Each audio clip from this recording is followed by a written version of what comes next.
Hey YouTubers. So I wanted to go ahead and post my video. I know I waited a couple of weeks after surgery. It's been kind of a weird recovery time. I did go straight back to work, so I've been really tired. But I am officially starting my third week right now, and I just wanted to give you an update and kind of a review as to what's been going on. I know I said I'd give you a review of the doctor. I'm actually traveling right now, so I'm outside of a hotel, so sorry about the noise. Headed to a Cirque du Soleil show, yay! So anyways, my surgery went well. I didn't have too many problems. Because it's a lap band conversion, I did have some callousing around the top of my stomach, some callousing around my esophagus. The stomach that they removed, he showed me, had a lot of damage to it. The band was embedded about 2 inches into my intestines, so they had to pull that out. I have a little bit of residual pain from that too. And other than that, the surgery went fine. I mean, I was kind of in and out of it. I slept a lot, walked a lot, just sleep and walk. That's all you can do, and that's all you need to do. You'll heal up no time flat. They don't give you a lot of painkillers. They give you some Tylenol when you leave, so I haven't had any pain medication since I left. I've lost 11 pounds the first week, and week 2 I lost nothing.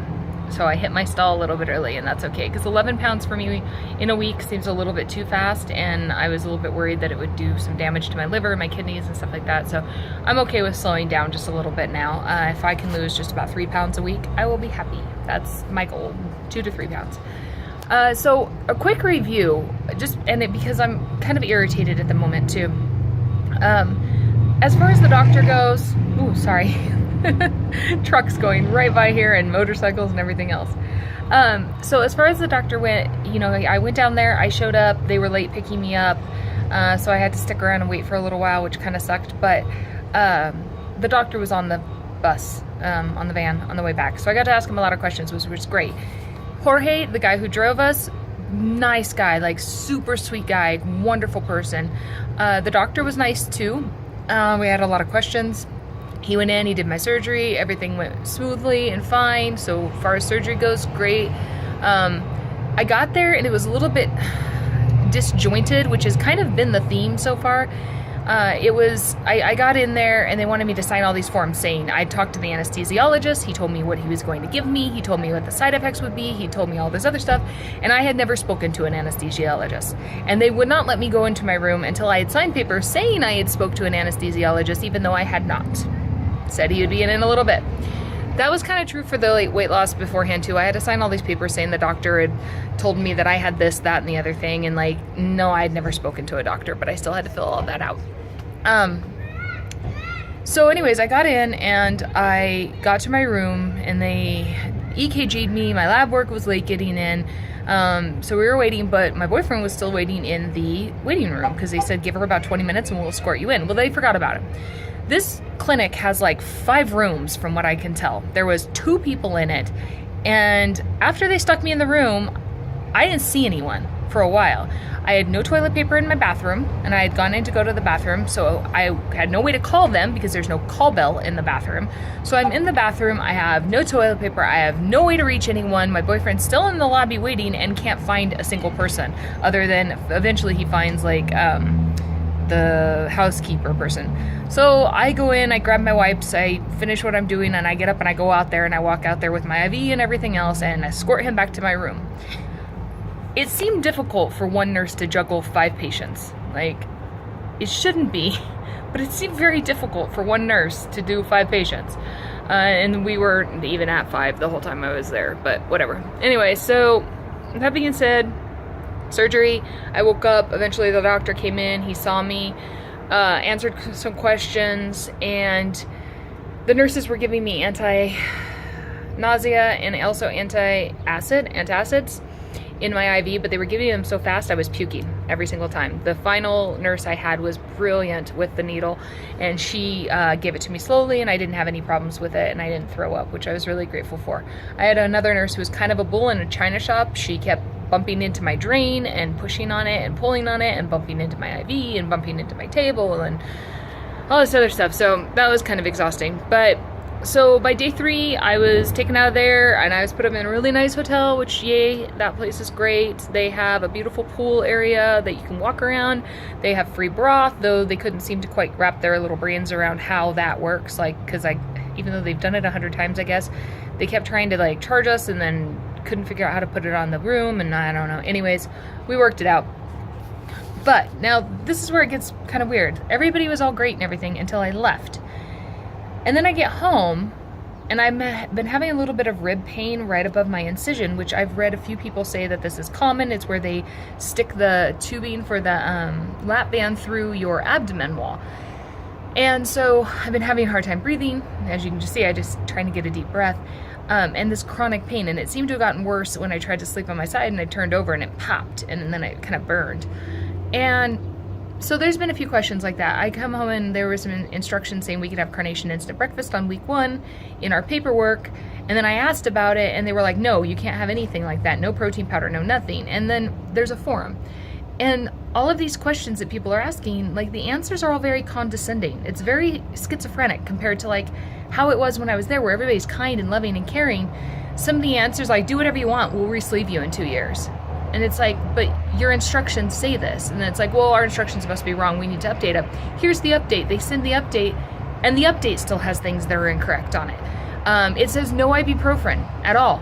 Like, no ibuprofen. And they sent a girl home who was in the surgery at the same time as me with ibuprofen. They say no pills. You have to have everything chewable. They sent me home with a bunch of pills that I had to take. So I don't understand, like, how they can contradict their own instructions and then basically threaten you that if you don't follow their instructions to the T, you're going to have to go through this in 2 years. So that pissed me off. Then on top of that, and this is actually where I decided to exit myself from the forum because I wasn't going to have a lot of good things to say. So then on top of that, I was going through and somebody said, you know, hey, it was a girl, and she goes, hey, I've hit a stall, and I'm kind of worried, like, I haven't lost any weight this week, blah, blah, blah. And the doctor's response was, don't worry, you'll break this stall just like you broke my OR table that I still have to pay for. And believe me, the clinic constantly reminds me of that. And he said that in a public forum for everybody and their cow to read, which I found incredibly inappropriate. And it really irritated me, because if that was me, I felt bad for her to begin with. And I was going to comment and say, because she responded very, very classy. She was very composed. She indicated that it did offend her, but she was very composed, and I was very proud of her. Had it been me, I don't think I would have had as much reserve. However, I felt bad for her, and I was going to comment, but I felt like commenting would just draw more attention to it. I saw another one that was asking questions about the food, and basically, again, they were just chastising her instead of answering the questions when people are on there seeking help. So the final straw kind of for me this afternoon, and this is where I'm kind of irritated and fired up as I'm doing this review, so probably should have waited to do it, but whatever, was I've been having this chronic rib pain. It's right above my incision, right over the top of my stomach, and I've read up on a few people saying, you know, yes, it could be abdomen. Other people say it could be a leak. Well, I'm a revision surgery from a lap band to a VSG, which has a higher chance of a leak. So I've been a little bit panicked over it. So I sent the email into CC, which that's just been from the get-go. I've sent in questions and never gotten responses. She was supposed to give me my antibiotics and then she didn't, and so I emailed her asking, what do I do tonight? This is night in the hotel. Do I take nothing? Do I just skip a whole day of antibiotics? Never heard back from her. Finally, the driver, Jorge, showed up with antibiotics the next day for me to take. So I guess I just skip a day? I mean, I don't know. But I never get a response out of her. So I finally, and I'm telling you guys this right now, this seems to be something going on with me, because everybody else I talk to thinks she's great. She's like the hand holder, she's the nurse, she's the maid, she does everything for everyone, and I can't get a freaking response out of anyone. So I emailed her and I said, hey, I'm having rib pain on my left side, and I'm concerned, could it be a leak? I don't have a fever, but I've got this severe pain and it's not getting better, it seems to be getting worse. And she's like, it doesn't sound like it's related to surgery. Seek out some advice from a PCP and let us, you know, keep us updated on how you're doing. How is that not related to surgery? It's exactly where my new stomach is. It's 1 inch above my biggest incision, and it's directly over the staples. Like, and it happened the day after surgery. This started 1 day after surgery, like the day I woke up, and then got worse the 3rd day I was there. So I don't get how that doesn't have anything to do with my surgery. So I wrote her back and I basically said that. I said, you know, it's funny, it's right over my surgery. It's also right where my incision is.